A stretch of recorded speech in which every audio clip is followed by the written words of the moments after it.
Hi, everyone, and welcome to this episode of the Liberty Ventures podcast. As always, I'm Alexander McCobin, founder and CEO of the Liberty Ventures Network.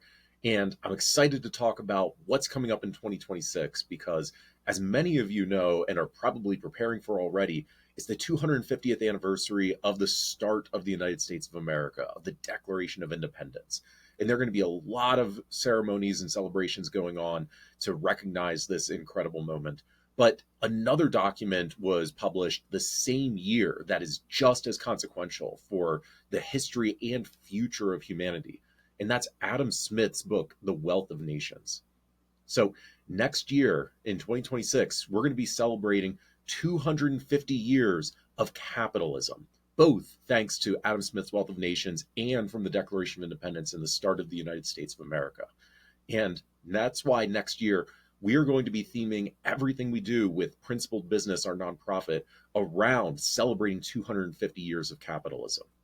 Now, I am so excited about this because that really was a tipping point in the history of humanity. Before that, most economic systems around the world were top down in structure. They were feudal systems where people were only able to produce and trade goods with the permission of their feudal lords who gave them permission to do so. And they had to give tithings in order to be able to develop their lands.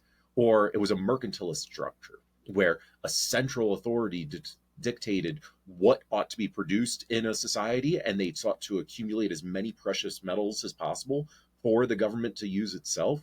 But it was during this time that we started to actually see the innovation of allowing people to freely decide what they would produce, who they would trade with, and be able to determine what was actually valuable in the world that led to the incredible growth of human prosperity. Now, there were certainly principles of capitalism that were espoused and lived out around the world before this. Here in the United States, we just celebrated Thanksgiving, an incredible holiday that is my favorite in the world. It's just a time for us to give thanks for what we have, spend time with family and other loved ones, and enjoy the blessings of the prosperity that we have today. And the original Thanksgiving, developed by the Pilgrims in the 1600s, was a result of them implementing a lot of proto-capitalist principles, recognizing that the famines that the Pilgrims initially experienced when they came to America was a result of people not being properly incentivized to produce, of not having the right structures to figure out how to create abundance.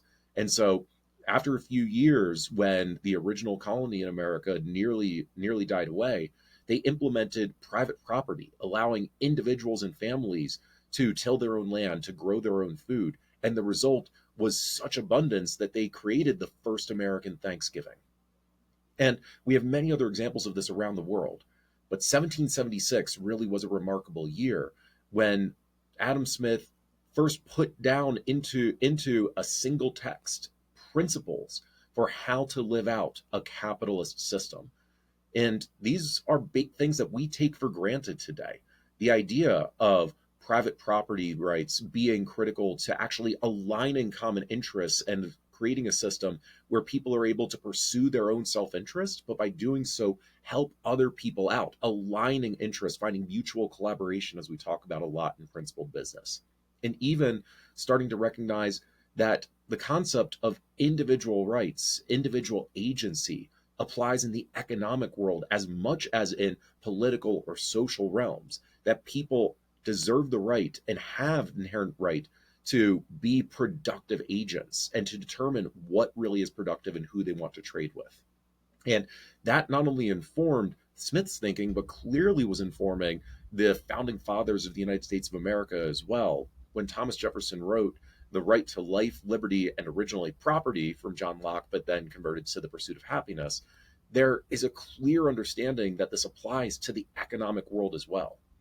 So going into 2026, we're going to launch a campaign to highlight 250 stories of American capitalists over the years and the ways that they developed not just America, but the world as a whole and the capitalist system that we have today.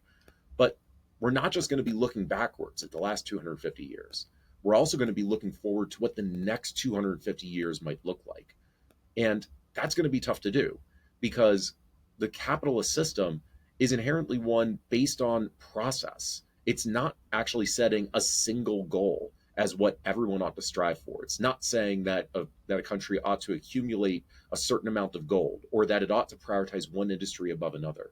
It's a system that says the way we achieve prosperity is by each individual and each company that's formed by groups of individuals coming together, setting their own purposes and experimenting really in figuring out what's valuable for themselves and for others that they're serving. And so we don't know what a free market system will develop over the next 250 years, just as Adam Smith could not have predicted the world that we live in now. But we've seen the incredible growth and development that's happened as a result of free market capitalism for the last 250 years.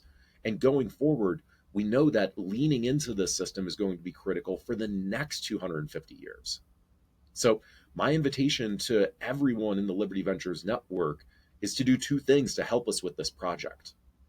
Number one, tell me, who are your favorite capitalists in the history of America? And let's bring others from around the world into this as well over the last 250 years since this system was first articulated. Let's highlight the way that business leaders have been at the forefront of advancing humanity and have created the incredible world that we live in now. But also, I want to hear, who are the business leaders out there today, especially those that you may not read about in the news, who are continuing to advance humanity?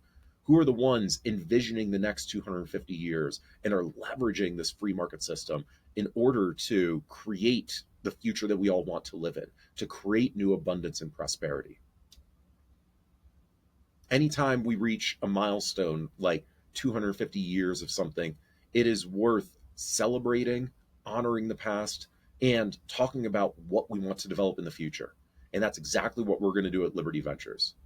So share in the comments here, send us emails and information about who you look back on and are inspired by as capitalists who have made the world we live in, and who you're looking to right now, what your vision for the future is that capitalism is going to be able to bring about.